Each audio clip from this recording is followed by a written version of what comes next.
اعوذ باللہ من الشیطان الرجیم بسم اللہ الرحمن الرحیم۔ اللہ سے دعا ہے کہ آپ سب خیر و عافیت ہوں گے۔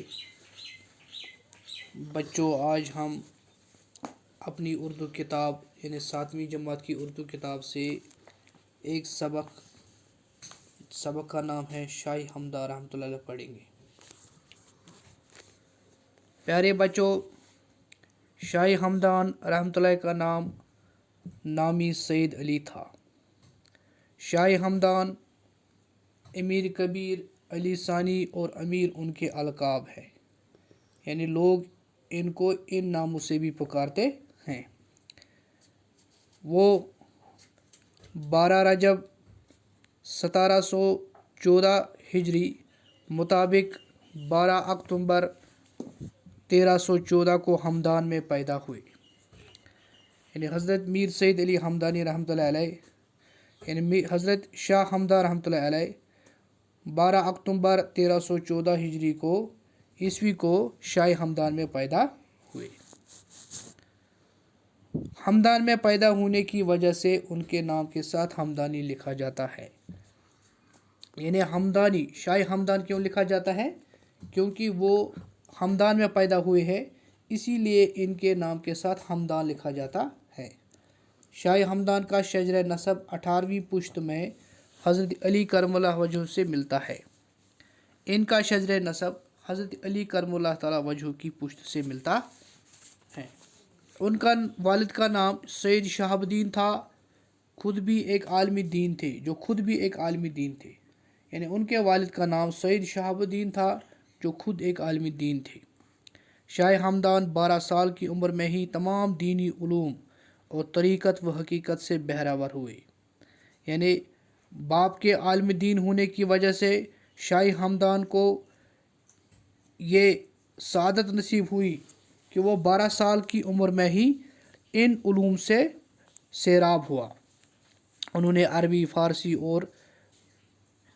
عربی اور فارسی زبانوں کا بھی گہرا مطالعہ کیا، یعنی شاہ حمدان رحمۃ اللہ نے عربی اور فارسی زبانوں کا بھی مطالعہ۔ وہ زندگی بھر دین اسلام کی خدمت کرتے رہے۔ شاہ حمدان نے وادی کشمیر میں اسلام پھیلانے کے لیے کافی محنت کی، یعنی کشمیر میں اسلام پھیلنے کے لیے شاہ حمدان رحمۃ اللہ نے کافی محنت کی ہے۔ یہی وجہ ہے کہ کشمیر میں مسلمانوں کی کثیر تعداد پائی جاتی ہے۔ شاہ حمدان نے زندگی کے 21 سال سیر و سیاحت میں گزارے۔ اس دوران انہوں نے مختلف ملکوں میں جا کر اسلامی تعلیمات کو عام کرنے میں اہم رول نبھایا۔ شاہ حمدان میں سیاسی افراتفری ہونے کی وجہ سے امیر کبیر میر سید علی حمدانی رحمۃ اللہ علیہ حمدان کو چھوڑ کر کشمیر چلے آئے، یعنی حمدان میں حالات ٹھیک نہ ہونے کی وجہ سے شاہ حمدان رحمۃ اللہ علیہ کشمیر آئے اور یہاں کے لوگوں کو دین اسلام کی تعلیم سے سیراب کیا۔ شاہ حمدان پہلی بار سلطان شہاب الدین کے دور حکومت میں کشمیر تشریف لائے۔ شاہ حمدان رحمۃ اللہ علیہ پہلی بار سلطان شہاب الدین کے دور حکومت میں کشمیر لائے۔ شہاب الدین یہاں کا راجہ اس وقت تھا۔ اس دوران انہوں نے یہاں صرف 4 مہینے تک قیام کیا اور یہاں سے فیروز پور پنجاب چلے گئے۔ اس پہلے سفر کے دوران شاہ حمدان رحمۃ اللہ خالی 4 مہینے کشمیر میں رہے اور یہاں کے بعد وہ فیروز پور پنجاب چلے گئے۔ دوسری مرتبہ کشمیر آنے کے وقت یہاں 2.5 سال تک ٹھہرنے کے بعد 783 ہجری میں لداخ چلے گئے، یعنی دوسری مرتبہ آئے تو 2.5 سال تک یہاں رہے۔ شاہ حمدان رحمۃ اللہ علیہ 785 ہجری میں تیسری بار وارد کشمیر ہوئے، لیکن صحت خراب ہونے کی وجہ سے جہاں زیادہ دیر تک یہاں قیام نہیں کر سکے، یعنی پہلی بار آئے تو 4 مہینے رہے، دوسری بار آئے تو 2.5 سال تک رہے، اس کے بعد لداخ چلے گئے، تیسری بار آئے اور صحت خراب ہونے کی وجہ سے زیادہ دیر تک یہاں قیام نہ کرنے کی وجہ سے واپس چلے گئے۔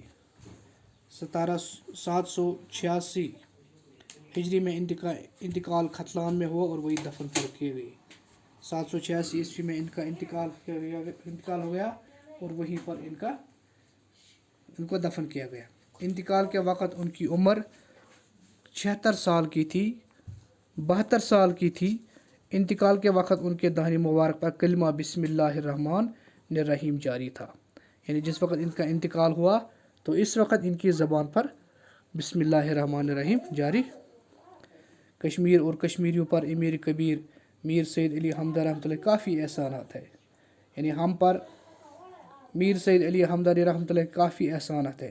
سب سے بڑا احسان ہے کہ انہوں نے یہاں کی اکثر آبادی کو اسلام کے دائرے میں شامل کیا۔ سب سے بڑا احسان یہ ہے کہ انہوں نے ہمیں دین اسلام دے دیا۔ کشمیر آنے کے وقت ان کے ساتھ 700 سادات تشریف لائے تھے۔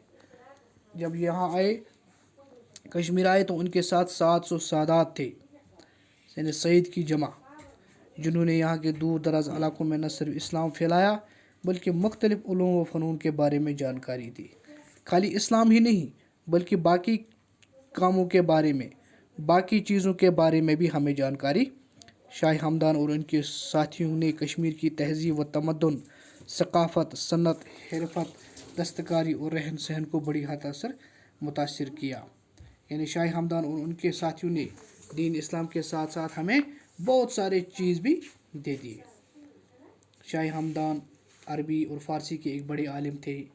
ان دونوں زبان میں ان کی تصانیف کی تعداد 170 بتائی جاتی ہے۔ یعنی شاہ ہمدان رحمۃ اللہ عربی اور فارسی کے بہت بڑے عالم تھے۔ ان زبانوں میں ان کی تقریباً 70 تصانیف ہے۔ ان کے جو رسالے دستیاب ہیں ان کی تعداد 80 کے قریب ہے، اور ان کے جو رسالے ہیں ان کی تعداد 80 کے قریب ہے۔ اور نثر نگاری کے علاوہ شعر و شاعری کے ساتھ بھی دلچسپی رکھتے تھے۔ نثر نگاری کے ساتھ ساتھ وہ شاعری کے ساتھ بھی دلچسپی رکھتے۔ اوراد فاتحہ، ذخیرۃ الملوک، مشارب الاوزاق، مکتوب امیریہ، رسالہ دقائدہ، چہل اسرار، رسالہ منہاج العارفین، کشف الحقائق، روضۃ الفردوس اور منازل سالکین وغیرہ ان کی مشہور کتابیں ہیں۔ یعنی انہوں نے اپنی پوری زندگی دین کی خدمت میں گزاری ہے، اور ہم پر ان کے بہت بڑے احسانات یہ ہیں کہ انہوں نے ہمیں دین اسلام میں داخل کیا، اور اس کے ساتھ ہمیں صنعت، حرفت اور باقی چیزوں کا بھی تعارف دیا۔ باقی وسلم۔